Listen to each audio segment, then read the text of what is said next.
Hello class 2nd. Today we will do grammar portion of chapter 7, a visit to the beach. And today we will learn about articles. Articles जो कि grammar का बहुत ही important part है. Okay तो देखिए, आपको पता है अल्फ़ाबेट में कितने लेटर्स होते हैं? यस 26. ये तो सभी को पता है ना. और आपने केजी क्लास में भी पढ़ा था, फर्स्ट क्लास में भी आपने पढ़ा था वोवेल साउंड्स. वोवेल साउंड्स क्या होते हैं? What are vowel sounds? तो देखिए 5 लेटर्स जो हैं हमारे अल्फ़ाबेट में वो होते हैं वोवेल्स. कौन कौन से होते हैं? A, E, I, O, U. कौन कौन से होते हैं vowel sound? A, E, I, O, you.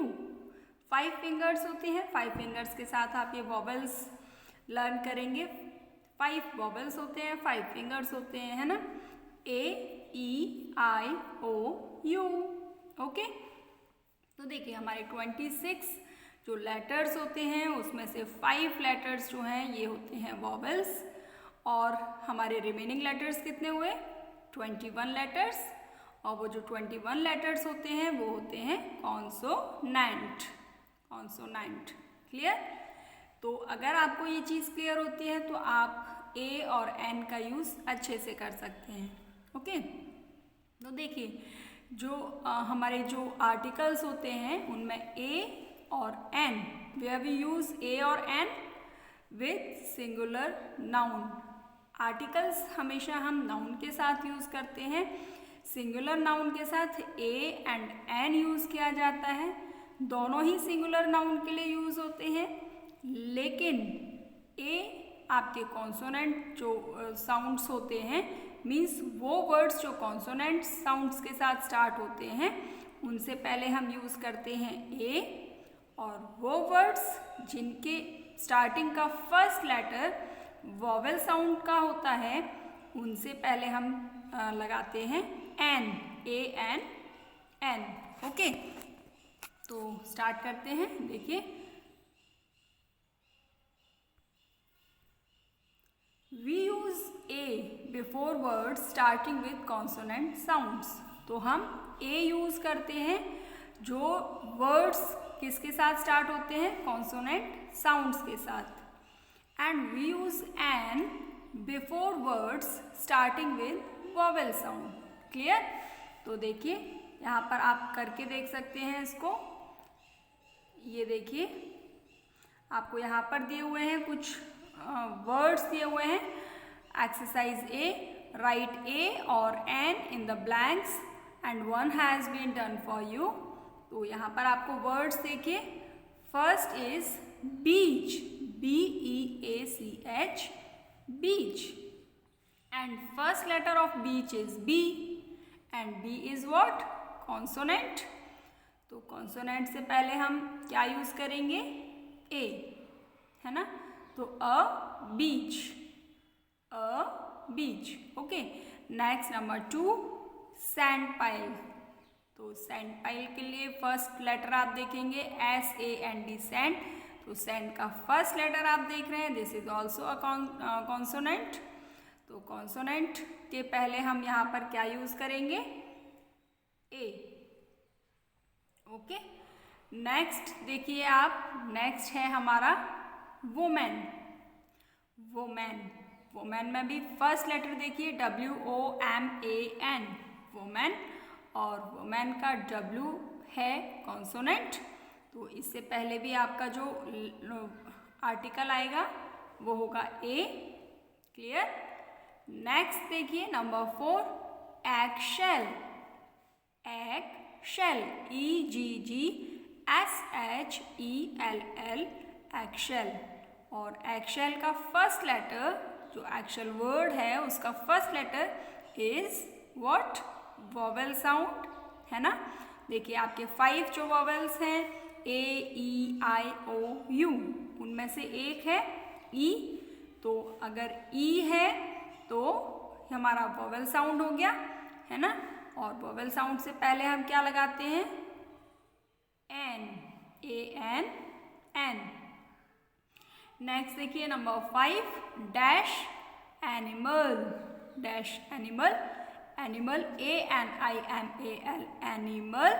और एनिमल का आप फर्स्ट लेटर देखिए, first letter is A and A is vowel, yes vowel sound है ना।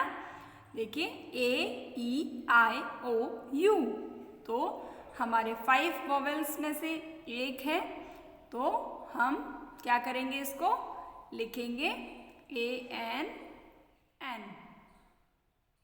ओके, तो इस तरीके से ये एक्सरसाइज आप अच्छे से कर सकते हैं, है ना। तो ये एक्सरसाइज करनी है आपको, बुक में ही फिल करनी है आपको, page number 66। Now turn to page number 67।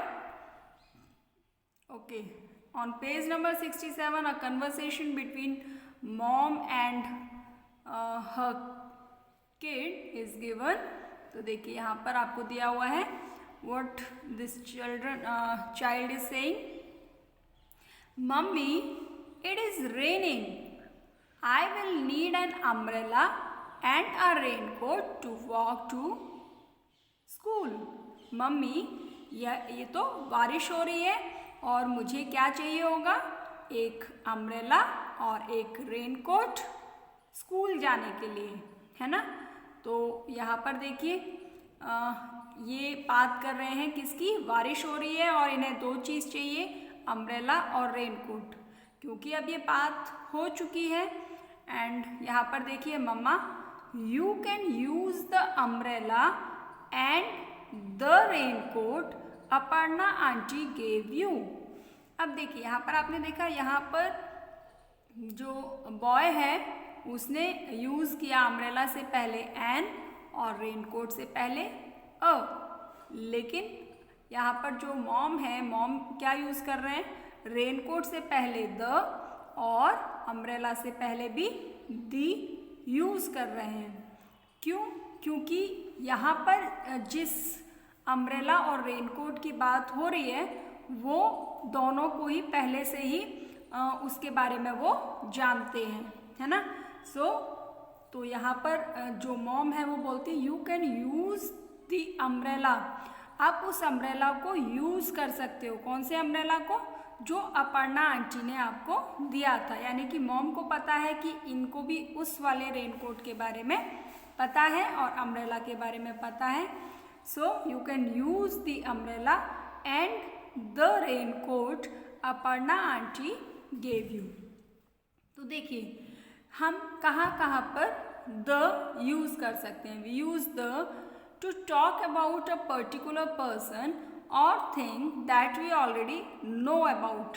तो हम कोई भी पर्टिकुलर पर्सन या कोई भी चीज़ जिसके बारे में हम ऑलरेडी जानते हैं या फिर हम जिससे बात कर रहे हैं हमें पता है कि वो भी उसके बारे में जानता है कि हम किसके बारे में बात कर रहे हैं, तो वहाँ पर हम क्या यूज़ करेंगे, द। देखिए यहाँ पर अम्ब्रेला, अम्ब्रेला के बारे में जो बात हो रही है वो पहले से ही उनको पता है कि किस अम्ब्रेला के बारे में बात हो रही है, तो वहाँ हम यूज़ करेंगे the umbrella and the raincoat. Okay, next हम यूज़ करेंगे before names of things that are only one of their kind. मतलब हर वो चीज़ जो अपने प्रकार की एक ही चीज़ होती है, यानी उसके जैसी कोई दूसरी और चीज़ नहीं होती। जैसे सन, अब सन तो एक ही होता है ना, तो द सन। मून भी पता है कि एक ही मून होता है, तो मून से पहले क्या लगाएंगे, द मून, है ना। और इसी तरीके से आप कोई भी और एग्जाम्पल ले सकते हैं, जैसे मदर, मम्मा, तो मम्मा एक होती है, मदर तो द मदर। ओके, तो इसी तरीके से देखिए नेक्स्ट यहाँ पर दिया हुआ है पॉइंट, हम और कहाँ यूज़ करेंगे, the before names of some buildings और प्लेसेस। अगर हम किसी बिल्डिंग, स्पेसिफिक बिल्डिंग की बात कर रहे हैं या किसी प्लेस की बात कर रहे हैं, तो उन प्लेसेस और बिल्डिंग्स की जगह से भी पहले हम द का यूज़ करेंगे। जैसे द चार मीनार, द चार मीनार। तो चार मीनार क्या है? एक बिल्डिंग है, तो उसके बारे में बात हो रही है, तो उससे पहले हम लगाएंगे the golden temple, the Taj Mahal, the red fort. तो इस तरीके से किसी के भी बारे में हम बात करेंगे तो उससे पहले किसी बिल्डिंग के बारे में बात करेंगे तो हम लगाएंगे द। ओके, और भी बहुत सारी चीज़ों से पहले हम द लगाते हैं, जिसको हम आगे डिटेल में पढ़ेंगे। अभी आपकी सेकंड क्लास के लिए हम बस ये 3 पॉइंट्स डिस्कस करेंगे। ओके, अब यहाँ पर इसी आर्टिकल्स पर बेस्ड आपको एक एक्सरसाइज यहाँ पर दी हुई है, page number 67, exercise B. Fill in the blanks with a, an और the, and one has been done for you. In this exercise, a conversation between Queenie and Minnie is given, and you have to read this conversation and fill these blanks with these articles a, an or the. Queenie, what Queenie said, this box is for you, Minnie. ये जो box है ये आपके लिए है mini. क्वीनी जो है mini को बोलती है कि ये जो बॉक्स है ये आपके लिए है।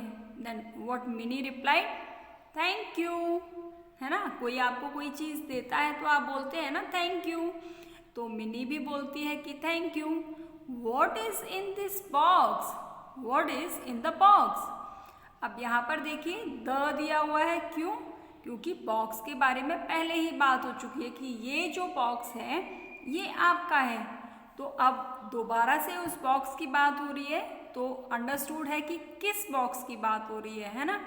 तो उसके लिए हम यूज करेंगे the. What is in the box, इस बॉक्स में क्या है। Then Queenie said it is dash toy. तो ये क्या है? इट इज अ टॉय, ये एक टॉय है, खिलौना है। And make 5 guesses, let's see if you are correct.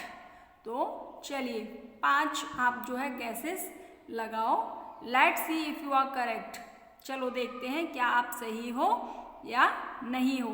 तो Mini, is it dash doll. तो क्या आएगा यहाँ पर? Doll, DOLL doll. तो first letter of doll is consonant, तो आप यहाँ पर क्या लिखेंगे? अ।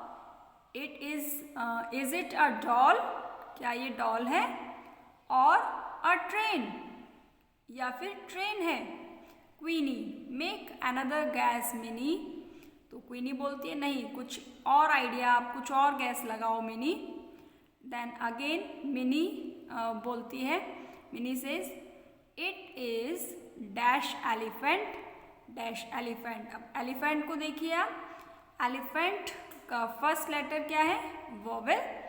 तो आप यहाँ पर लिखेंगे इट इज एन एलिफेंट और डैश बेयर।